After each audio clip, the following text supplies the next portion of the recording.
ketakwaan. Rasulullah jadi ikutan, Al-Quran jadikan panduan. Bangkitlah wahai tunas Islam, teguhkan iman, kukuh ketakwaan. Rasulullah jadi ikutan, Al-Quran jadikan panduan.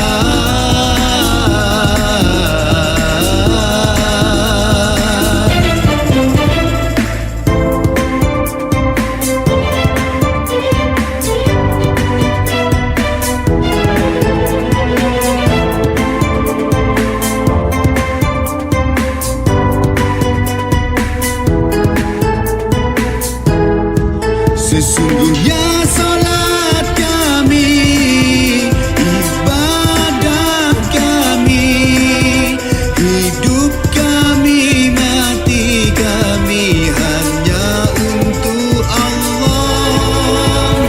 Tuhan yang Esa, mentadbir alam, Rabbul Alamin, Rabbul Ihfazillah, ihfazillah, ihfazillah, yahfazuk.